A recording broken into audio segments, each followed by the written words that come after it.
Halo Tribuners, kembali lagi bersama program Video 5. Program yang membahas seputar 5 hal atau peristiwa seputar Sumatera Selatan, khususnya Palembang. Nah, sebentar lagi tahun 2018 akan berakhir. Banyak peristiwa yang cukup menghebohkan kota Palembang di penghujung tahun 2018. Mulai dari beredarnya kabar hoax yang meresahkan masyarakat, bencana alam, hingga peristiwa pembunuhan.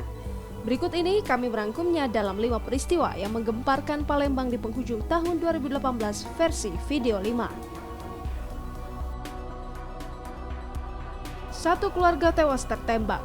Warga yang tinggal di kawasan perumahan Villa Kebon Sirih Blok A18, Kelurahan Bukit Sangkal, Kecamatan Kalidoni, Kota Palembang, mendadak gempar lantaran satu keluarga ditemukan tewas pada 24 Oktober lalu.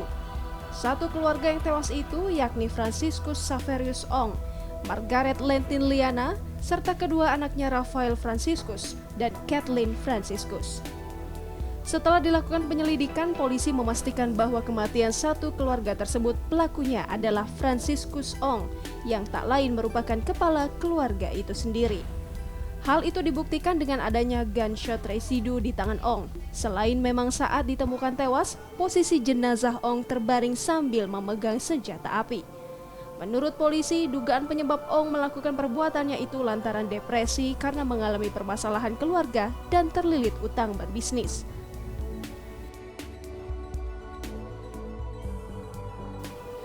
Driver online tewas dibunuh. Setelah sebelumnya 3 kasus perampokan dan pembunuhan sopir taksi online di Palembang, ini kasus serupa kembali menimpa sopir taksi online lainnya bernama Sofyan.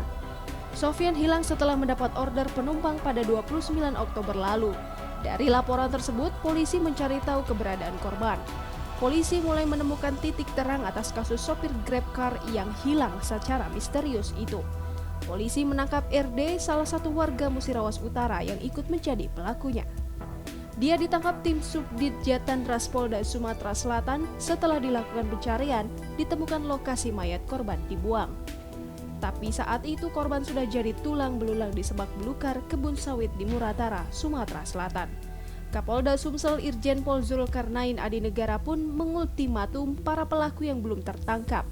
Hasilnya, 2 pelaku atas nama Frans dan Acun menyerahkan diri. Kini, satu pelaku lagi bernama Akbar masih jadi buronan polisi.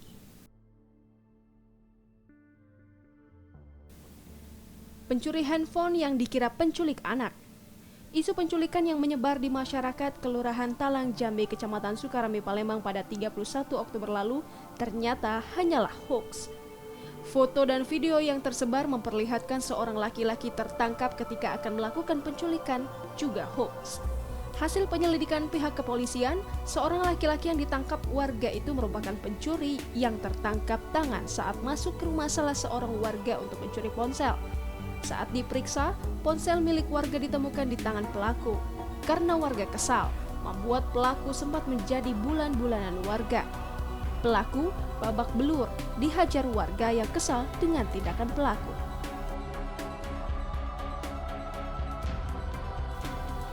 Angin puting beliung di Jakabari. Angin puting beliung dengan kecepatan 27 knot merusak sejumlah bangunan venue di kompleks Jakabari Sport City Palembang, Sumatera Selatan pada 27 Oktober lalu. Total kerugian mencapai 20 miliar rupiah. Gubernur Sumatera Selatan Herman Deru mengatakan, dari total 20 aset venue yang ada di JSC, 14 diantaranya mengalami rusak berat dan ringan. Namun, meskipun 14 venue mengalami rusak berat dan ringan akibat bencana puting beliung, peristiwa itu tak menimbulkan korban jiwa.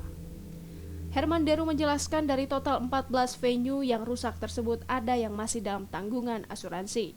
Sedangkan venue dayung yang dibuat menggunakan APBN dari kementerian pun direncanakan besok baru akan diserahkan ke pemerintah Provinsi Sumatera Selatan. Untuk venue akuatik, biaya atap yang terbuat dari membran diperkirakan menghabiskan dana sekitar 3,6 miliar karena membran yang digunakan didatangkan langsung dari Prancis. Isu warga meninggal dunia karena gas amonia. Seorang pria bernama Muhammad Yamin, usia 59 tahun dikabarkan meninggal dunia setelah menghirup zat amonia dari PT Pupuk Sriwijaya pada 1 November lalu. Namun kabar meninggalnya almarhum karena menghirup zat amonia dari PT Pusri dibantah keluarga. Sarti, istri almarhum mengungkapkan suaminya meninggal dunia karena serangan jantung yang diidap sejak 2 tahun lalu. PT Pusri pun memastikan warga yang meninggal dunia bukan karena terpapar gas amonia yang dikeluarkan pabrik PT Pusri. Perusahaan telah melakukan tindak lanjut sesuai dengan prosedur agar paparan tersebut tidak berdampak luas ke pemukiman. Selanjutnya, perusahaan telah memfasilitasi untuk penanganan medis kepada warga di Rumah Sakit Graha Pusri Medika saat itu juga.